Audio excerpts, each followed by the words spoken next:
Sao vậy con? Cái gì không? Chú đang lặt rau mà. Cái gì gì?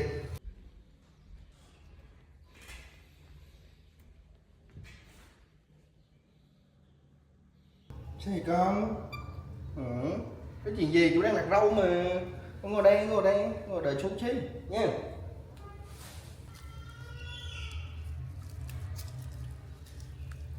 Đợi chú xí nha. Sao chú nhẹ nhẹ gì Ly? Chú đang lặt rau nấu cơm nè. Rồi chút cháu nấu cơm xong rồi ăn nha. Ly nha.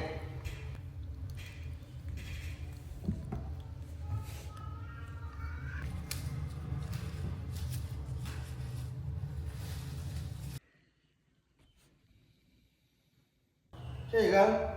Ừ. Rau mà.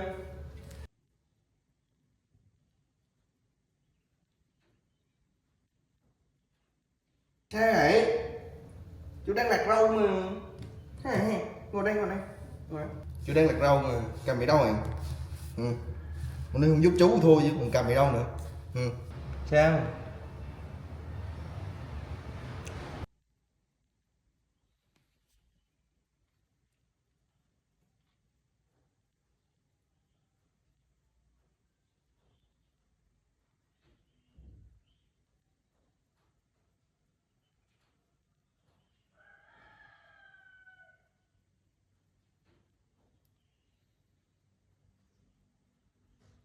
Thế này con. Ừ. Chú đang lặt rau mà. Thôi qua đây ngồi. Ngồi đợi chú xí nha. Ngồi đây. Ừ. Qua đây ngồi đợi chú xí nha. Ừ. Ngồi đó.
Ừ. Gì đây? Mấy cặp đi đâu rồi đây? Ừ. Mình Ly đi đâu đây? Ừ. Mấy cặp đi đâu đây? Ừ. À này nhảy nhảy muốn đi chơi hả? Ừ, đúng chưa?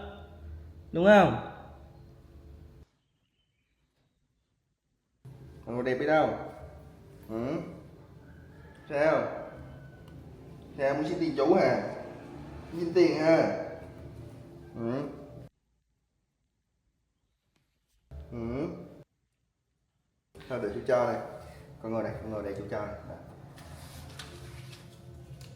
Cho mình Ly tiền nha. Ừ. Ừ. Đừng ngầm các, đừng tiền không ngầm. Ừ. Xin tiền nữa hả? Thôi chú bảo chú cho. Ừ. Mình Ly ngồi đó, chú bảo chú nha. Rồi, đi chơi đi cẩn thận nha con. Nha.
Ừ. 1 giờ 20 rồi mà còn chưa giờ mà chưa về, biết về rồi đó.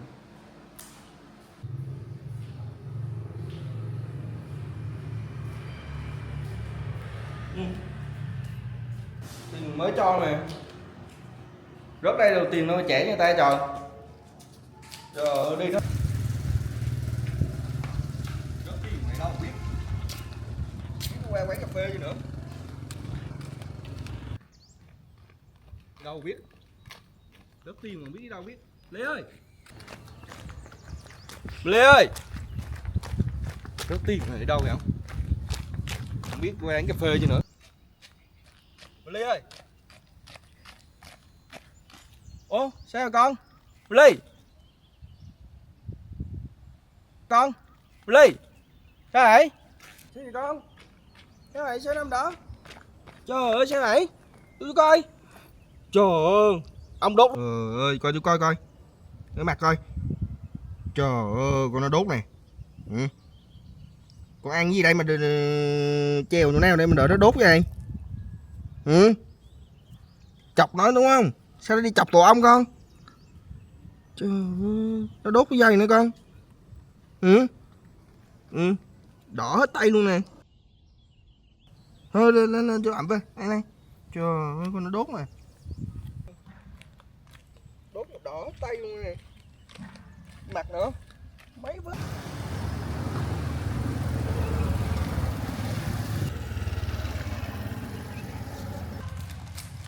Trời ơi, đi đâu mà rớt tiền con nghịch cái chỗ nào mà để cho ông chích gì không? Ừ. Sau đi cẩn thận. Trời ơi, đi đâu mà để nó chích đỏ hết người luôn nè.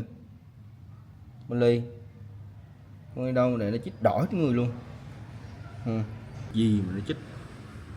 Đây con phải chọc cái tổ ong lớn lắm đấy nè, nó mới chích như thế này nè Ly à, đúng không? Đúng chưa? Trời ơi chích. Ừ. Thấy chưa? Đi không để ý để tưới mấy cái đấy gì hết, để nó chích cho sưng mặt sưng mày hết. Ừ. Vì sao gặp mấy cái chỗ đấy là né nha con nha, để chú chấm như không là nó đau đó, đừng di chuyển như chưa. Ừ. Đỡ rồi đó. À, đi bên đây, đi chỗ. Sau đi phải để mấy cái đó như chưa? Không sao hết, tôi đi ăn cơm như con. Ừ, giỏi. Sao hết. Đi xuống cho sữa nha. Đây. Từ để chú găm này.